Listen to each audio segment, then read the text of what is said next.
Hello everyone, कैसे हो आप लोग। आप सभी का आज के वीडियो में बहुत बहुत स्वागत है। तो आज यहाँ पे हम लोग केमिस्ट्री 12th क्लास का जो सेकंड चैप्टर है सॉल्यूशन, उसका जो कंप्लीट एक्सरसाइज है वो यहाँ पे हम लोग लेके आ गए हैं। ओके, और इसके अंदर आप देखोगे कि सबसे पहला आपको एमसीक्यू दिया है, यानी choose the most correct option, जिसमें आप पहले का आंसर देखते हो सी है। ओके, सेकंड का आंसर है आपका फ्रीजिंग पॉइंट, थर्ड का आंसर है आपका मोलेरिटी, फोर्थ का आंसर है आपका 1 m। ओके, फिफ्थ का आंसर है आपका नेचर ऑफ सॉल्वेंट, सिक्स्थ का आंसर है vapour pressure of solution is higher than that of the pure solvent. Okay, seventh का आंसर है आपका सी 4.92 एटमोस्फियर, एट का आंसर है आपका 5.41%। ओके, और नाइन्थ का यहाँ पे आंसर आपको दिया है inversely proportional to the mole fraction of the solvent. Okay, और टेंथ का आंसर है यहाँ पे boiling point of water involve in the cooking is increases. Okay, तो इस तरीके से यहाँ पे आप देख सकते हैं।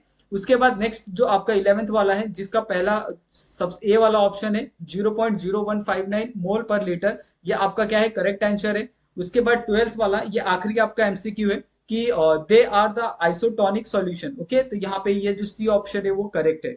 तो इस तरीके से यहाँ पे एमसीक्यू खत्म हो गया। देन उसके बाद अगर आप सेकंड क्वेश्चन देखते हो कि आंसर द फॉलोइंग इन और टू वर्ड्स। ओके, वन और टू वर्ड, टू सेंटेंस में आपको क्या करना है, यहाँ पे आंसर देना है। What is the osmotic pressure. तो ऑस्मोटिक प्रेशर क्या होता है कि osmotic pressure pressure exerted by the solution to prevent the inward flow of the pure solvent across the semi permeable membrane.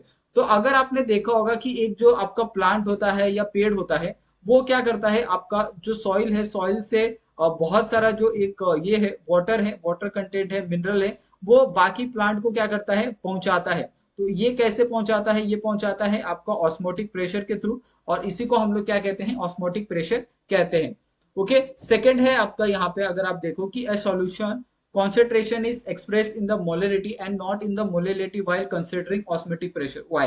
तो ऐसा क्यों करते हैं हम लोग, क्योंकि जो ऑस्मेटिक प्रेशर मेजरमेंट होता है made at the specific constant temperature, क्योंकि वो एक तो सबसे पहले कोई भी चीज कांस्टेंट नहीं आनी चाहिए, तो इसमें सबसे पहले ही क्या आ रहा है, कांस्टेंट टेम्परेचर। अगर आप टेम्परेचर उसके अंदर इंक्रीज करते हो, डिक्रीज करते हो, तो ऑफकोर्स उस ऑस्मोटिक प्रेशर के मेजरमेंट के ऊपर बहुत ज्यादा डिफेक्ट आएगा, उसके ऊपर बहुत ज्यादा डिफ्लेक्शन आपको देखने के लिए मिलेगा। Okay, molarity remain constant at the specific temperature where the molarity is dependent on the temperature। और जो आपका मोलेलिटी है, ओके, जिसको आप यहाँ पे कंसिडर कर रहे थे एज अ मोलेलिटी, तो वो क्या होता है, टेम्परेचर के अकॉर्डिंग वेरीज होता है। टेम्परेचर बढ़ता है तो आपका मोलेलिटी घटेगा या बढ़ेगा। ओके, तो उस हिसाब से वो सारी चीजें होती है।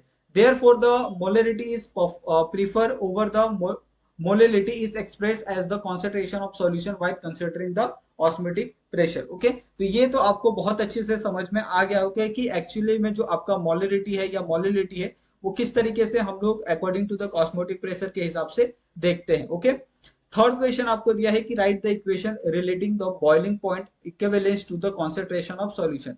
ओके, तो यहाँ पे आपको क्या पूछा है कि equation related the boiling point, boiling point के लिए आपको क्या पूछा है, इक्वेशन पूछा है। और यहाँ पे आप देख सकते हैं कि यहाँ पे आपको जो कंप्लीट एक आंसर है वो आपको प्रोवाइड किया गया है, जिसमें delta TB is equal to K B multiplication of M. और टीबी क्या है, आपका बॉइलिंग पॉइंट एलिवेशन है, और K B is the boiling point elevation constant है, M is the molality of the solution. तो इस तरीके से आप क्या कर सकते हो, जो आपका इक्वेशन है, ओके, और जिसका बॉइलिंग पॉइंट एलिवेशन का, वो आप यहाँ से फाइंड कर सकते हो। ओके, उसके बाद नेक्स्ट क्वेश्चन आप देखो फोर्थ वाला। Okay, 0.1 metre solution of the K2SO4। Okay, यानी यहाँ पे पोटेशियम थायोसल्फेट दिया है, in the water has freezing point of -4.3 degree Celsius. What is the value of van't Hoff factor in the Kf for water is 1.86 kelvin kg per mol. Okay, तो यहाँ पे आप देखो कि इसका जो आंसर है, वहां पे आपको पूरा जो आंसर मिलेगा। ओके, यहाँ पे कितने आयन प्रेजेंट है इस सॉल्यूशन के अंदर, 2.3 आयन प्रेजेंट है। ओके, उसका आई कितना है आपका, वो 2.3 है। तो इस तरीके से उसका जो आंसर है वो आपको फाइंड करना था। What is the van't Hoff factor. तो वेंट हॉफ फैक्टर क्या होता है, उसके बारे में यहाँ पे पूछा है। और यहाँ पे आप देख सकते हैं कि कंप्लीट जो एक आंसर है आपको यहाँ पे प्रोवाइड किया गया है, और ये आंसर के अंदर सारी चीजें हैं, चाहे उसके फॉर्मूला हो, एक करेक्ट डेफिनेशन हो, वो सारी चीजें आपको यहाँ पे प्रोवाइड की गई है। ओके, उसके बाद अगर आप नेक्स्ट क्वेश्चन को देखते हो कि how is the van't Hoff factor related to the degree of ionization. तो जो वेंट हॉफ फैक्टर है वो किस तरीके से रिलेट करता है डिग्री ऑफ आयोनाइजेशन को, उसके बारे में यहाँ पे आप देख सकते हैं कि आपको यहाँ पे जो एक कंप्लीट आंसर है वो यहाँ पे आपको प्रोवाइड किया गया है, ठीक है। उसके बाद यहाँ पे आप नेक्स्ट क्वेश्चन पे अगर आप मूव करते हैं कि which of the following solution will have the higher freezing point dispersion and why. तो ऐसा कौन सा एक सॉल्यूशन है जिसका हाई फ्रीजिंग पॉइंट डिस्पर्शन है और क्यों ऐसा। यहाँ पे आप देख सकते हैं कि यहाँ पे आपको 0.1 मीटर न्यूटन पर क्या NaCl की वैल्यू दी है, और बी में आपको क्या दिया है 0.05 मोलार A12, ओके, SO4 3। और यहाँ पे आपको पूरा जो एक कंप्लीट आंसर है वो यहाँ पे आपको प्रोवाइड किया गया है, ठीक है। उसके बाद नेक्स्ट क्वेश्चन अगर देखोगे कि state roles law for the solution containing the non volatile solution. तो नॉन वोलेटाइल सॉल्यूशन के लिए यहाँ पे आपको एक जो Raoult state law Raoult law का जो एक सॉल्यूशन है, ओके, वो आपको यहाँ पे बताना है कि किस तरीके से वो सारी चीजें होती है, ओके। उसके बाद नेक्स्ट क्वेश्चन अगर आप देखते हो कि what is the effect on the boiling point of water if 1 mole of methyl alcohol is added to the 1 dm³ of water, why. अगर आप क्या सोचो कि अगर आपके पास एक बॉइलिंग वाटर है, आप बॉइलिंग वाटर के अंदर क्या करो 1 मोल ऑफ मिथाइल अल्कोहल डाल दो, उसके बाद देखो कि वाटर का क्या कलर चेंज होता है, ओके। तो यही सारी चीजें आपको यहाँ पे बताई है कि क्या होगा एक्चुअली में अगर आपने ये डाला मिथाइल ऑरेंज की जगह 1 dm³ ऑफ वाटर को ऐड कर दिया तो उसकी वजह से, ओके। देन उसके बाद नेक्स्ट क्वेश्चन है आपका विच of the four qualitative properties is most often used for the molecular mass determination y, okay. तो यहाँ पे आपको ये कंप्लीट जो आंसर है यहाँ पे हम प्रोवाइड कर रहे हैं, ओके। और इसके अलावा आपको कुछ और देखने की जरूरत नहीं है, ये बिल्कुल भी करेक्ट है, ओके। और अगर यही रहेगा तो अगर आपको कहीं फंसते हो कोई डाउट आता है तो आप सिंपली हमें कमेंट कर सकते हो, हमें टेलीग्राम पे आप मैसेज कर सकते हो, हमें इंस्टाग्राम पे आप मैसेज कर सकते हो। सारी जगह आपको स्टडी टेक बोर्ड्स में के नाम पे आपको ये मिल जाएंगे, लिंक मिल जाएगा, चैनल मिल जाएंगे, ओके। उसके बाद अगर आप नेक्स्ट क्वेश्चन पे देखते हो कि आंसर द फॉलोइंग, ओके। आपको यहाँ पे कुछ आंसर पूछे जाएंगे जिसको आपको क्या करना है, उसका क्वेश्चन पूछे जाएंगे जिसको आपको क्या करना है आंसर देना है कि how the vapour pressure lowering is related to the rise in the boiling point of solution. तो अगर आपने देखा होगा कि कभी भी जब आप वाटर को गर्म करते हो, बॉईल करते हो, ओके, तो आसपास आपको बबल्स देखने के लिए मिलते हैं, ओके। और इस बबल को अगर हम उनका प्रेशर कम कर दे, उनका टेम्परेचर कर दे, तो क्या हो जाते हैं, सिंपली वो कंडेंस हो जाते हैं, ओके। तो यही सारी चीजें आपको यहाँ पे बताई गई है, ठीक है। उसके बाद नेक्स्ट क्वेश्चन आप देखते हैं कि what are the isotonic and hypertonic solution. तो यहाँ पे आपको आइसोटोनिक और हाइपोटोनिक के दोनों के बारे में आपको पूछा है। तो ये सबसे पहला आपका हाइपोटोनिक सॉल्यूशन है और दूसरा यहाँ पे आपका हाइपरटोनिक सॉल्यूशन है, ओके। तो इस तरीके से आपके बहुत सारे जो पॉइंट है हाइपोटोनिक और हाइपरटोनिक के वो आपको प्रोवाइड किए गए हैं, ओके। और solvent and it's solution containing और Nonvolatile solution are the separated by the semi-permeable membrane.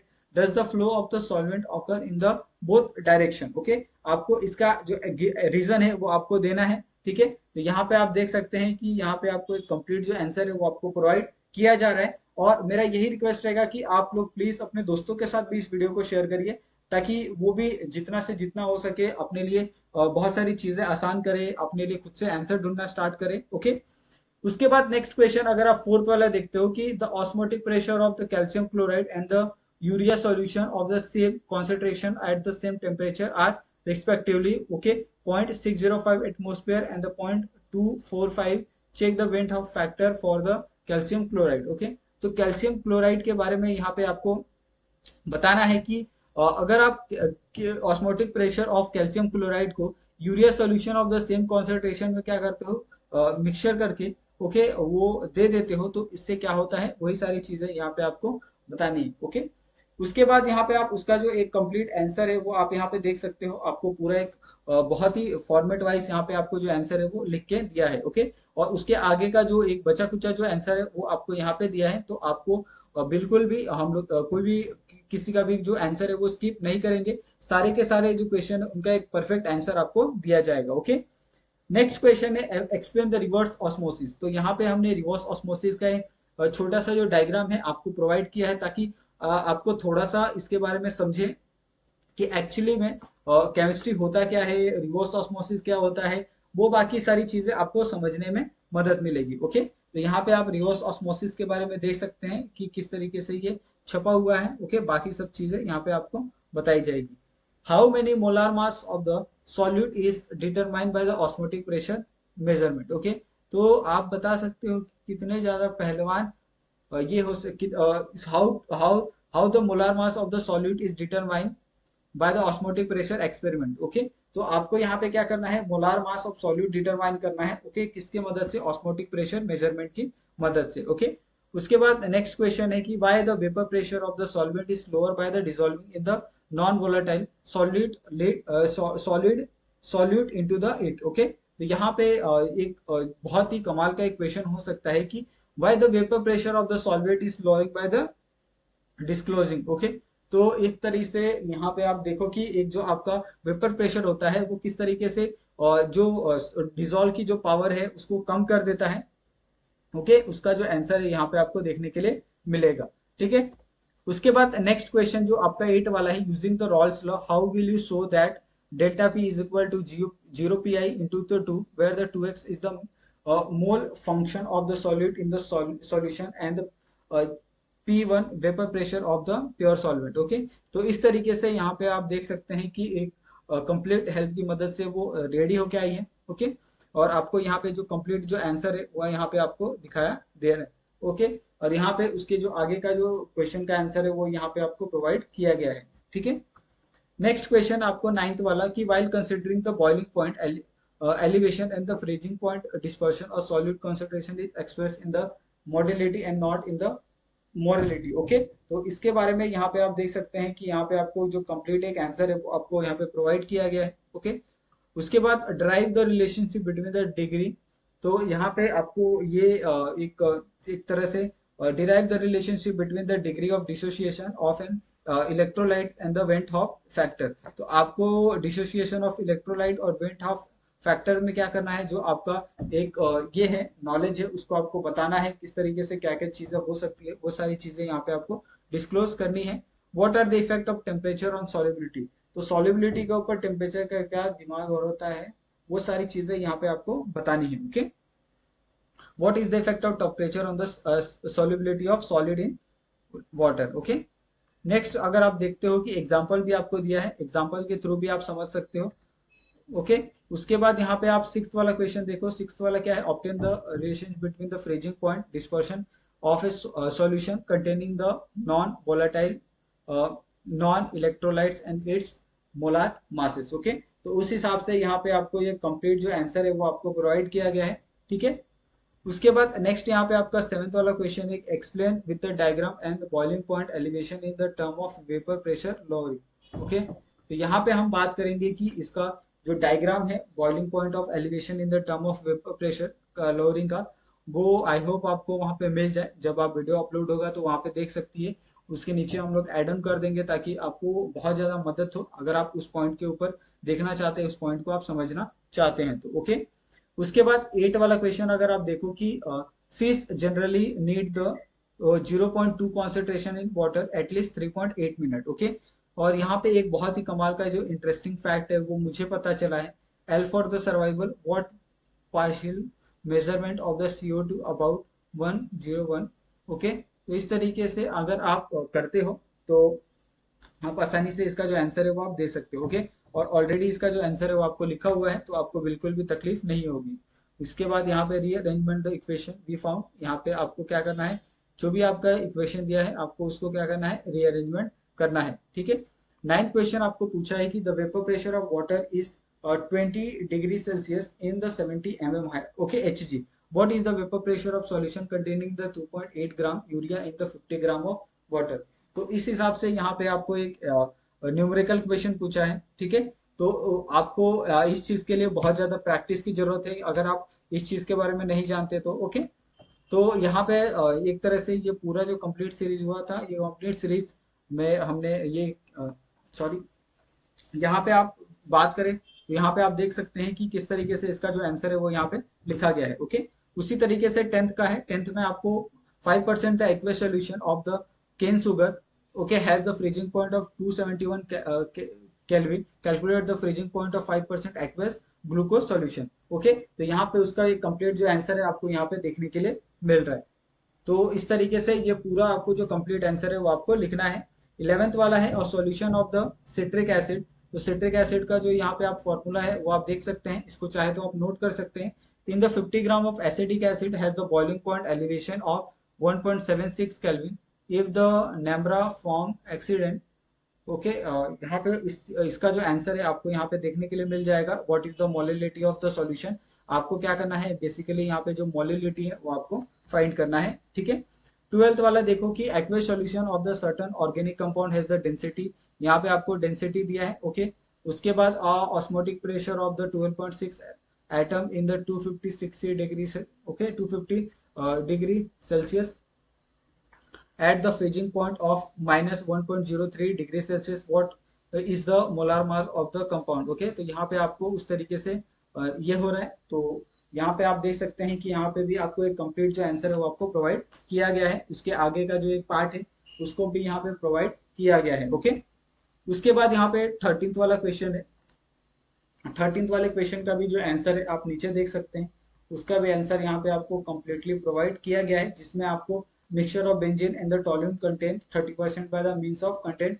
तो इस तरीके से यहाँ पे हमने ये जो पूरा ये है उसके ऊपर आप देख सकते हैं कि पूरा जो एक आंसर है वहाँ पे प्रिपेयर करके आपको दिया है, ओके। यहाँ पे आगे भी है, आपको आंसर मिल जाएगा कि आगे किस तरीके से करवाया है, उसी तरीके से आपको भी ये करना है, ठीक है। नेक्स्ट क्वेश्चन अगर आप देखते हो 14th वाला, और 25 degree Celsius at the 0.1, okay, molar solution of the CH3 COOH is 1.35% dissociated in the aqueous solution. Calculate the freezing point and osmotic pressure of the solution assuming the molality and the molarity to be identified, okay। तो इस तरीके से यहाँ पे identical, यहाँ पे आपको जो उसका आंसर है 14th वाले का कंप्लीट आंसर यहाँ पे आपको प्रोवाइड किया गया है, ओके। इसका जो सेकंड पार्ट है वो यहाँ पे आप देख सकते हैं कि सेकंड पार्ट में आपको किस तरीके से सॉल्व करना है, बाकी सब चीजों को उस तरीके से यहाँ पे आपको सॉल्व करके दिया गया है, ओके। उसके बाद जो नेक्स्ट क्वेश्चन है कि 0.15 molar aqueous solution of the KCl freezing at the -5100 degree Celsius. कल यहाँ पे आपको कैलकुलेटेड आई यानी आपको करंट ये करना है, okay, and osmotic pressure of the 0 degree Celsius.